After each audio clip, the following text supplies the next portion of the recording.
Përshëndetje, mirë se vini në video tutorialet e faqes Youth Online Work. Po vazhdojmë shpjegimin e instrumenteve të Photoshopit dhe kemi arritur në këtë moment në Healing Brush Tool. Pra këto janë instrumente të riparimit. Le të marrim për shembull këtë instrument, pra këtu hapen disa nga mënyrat që ne mund të përdorim për të riparuar imazhet ose fotografinë dhe shohim që duke klikuar brenda fotografisë, bile po e bëjmë pak më të madhe, pra me Ctrl plus e zmadhojmë fotografinë në mënyrë që të marrim, pra dhe ky instrument merr kampione, pra nga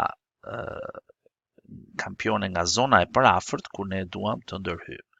Në këtë rast, pra i merr nga zona këtu e zezë, pra fustani i zi dhe bën riparimin që ne duam pra të bëjmë, pra duke marrë, në këtë rast mori nga flokët, pra që hedh aty një pjesë të flokëve. Ajo varet pra se ku e drejtojmë ne, pra në këtë rast ne e kemi mbuluar pra me flok këtë pjesën e rripit, pra siç është në krahun tjetër, pra rripi i fustanit, ne po e mbulojmë me pjesën e flokëve duke shkuar deri në këtë lloj mënyre. Pra e shihni qartë diferencën se si arritëm, pra se si këtë rripin që ishte këtu arritëm ta zëvendësojmë pra me ngjyrën e flokëve dhe në këtë mënyrë, për shembull, po ta largojmë do të jetë më pak e dukshme. Pra në momentin që klikojmë Ctrl minus, zvoglohet ose duhet të shkojmë këtu tek përqindja, pra nga 400%, duke çuar në 200%, do ta shohim që duket akoma më pak. Pra, siç e pa më përpara, duke i qartë rripi, njësoj siç duket në anën tjetër të supeve, por duke ndërhyrë këtu pak a shumë me ngjyrën e flokëve, atëherë e zhdukëm rripin e fustanit. Okej, pra kthehemi sërish mbrapsht me Ctrl Z, megjithatë derisa kemi klikuar shumë herë, më mirë është që të shkojmë tek historiku dhe të shkojmë direkt pra dhe ta fshijmë duke klikuar këtu tek koshi mbeturinave dhe më pas i japim konfirmimin, pra e fshim dhe dalim në po të njëjtën instrument, por me një natyrë tjetër, që është kjo e cila na ndihmon të selektojmë, mirë por në këtë rast, në momentin që kemi klikuar pra këtë likoplastin që na shërben për të riparuar imazhin, në këtë rast mbajmë shtypur dhe alt, sepse do t'i japim vendin se ku do të marri kampionin. Vlen të theksohet, i hapim këtu, vlen të theksohet se këtu lart ku kemi cilësimet e instrumenteve, mund të zgjedhim trashësinë, në këtë rast është 12 piksel, por për të punuar më mirë e bëjmë pak më të vogël, pra shkuam 9 piksel ose diçka më pak, 8 piksel, në mënyrë që ne të ndërhyjmë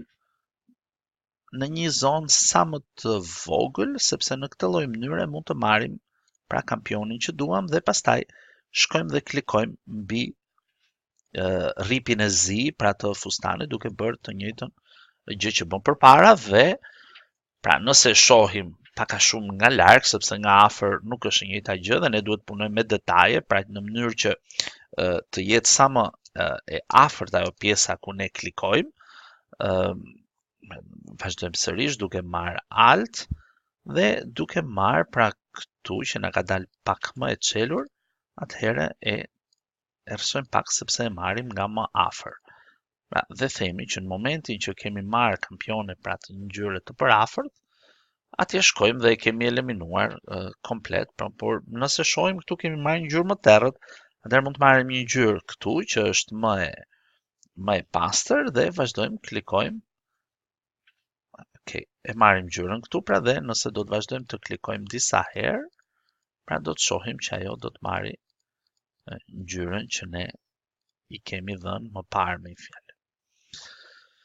Pra në këtë rast, ne e kemi hequr dhe nëse do të shkojmë me CTRL minus, do të shohim që e kemi eliminuar natyrisht që duhet pasur kujdes sepse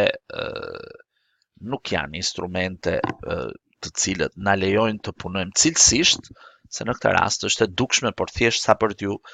demonstruar se çfarë mund të bëj, pastaj natyrisht që këtu zgjidhen të gjitha ngjyrat, pra dhe me anë të pikatore zgjedhim dhe ngjyrën e duhur për të ndërhyrë pastaj për të bërë atë lëvizjen tonë me një fjalë.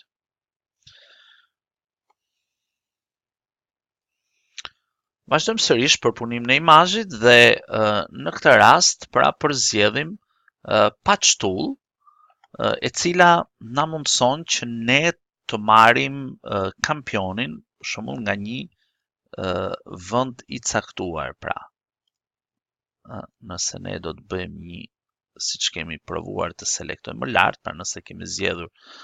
këtë ngjyrë, atëherë ne me move do ta lëviznim për shembull dhe do ta çojmë në një vend të caktuar, pra mund ta përdorim dhe si destinacion, por mund ta përdorim edhe si pra këtë pjesë që kemi selektuar, ne mund ta spostojmë dhe ta çojmë në një vend tjetër për të mbuluar, le të themi, këtë pjesë. Pa nëse do të gjenim një pjesë tjetër ose më saktë ja kthehemi mbrapa CTRL dhe CTRL Z dhe CTRL D për të hequr selektimin.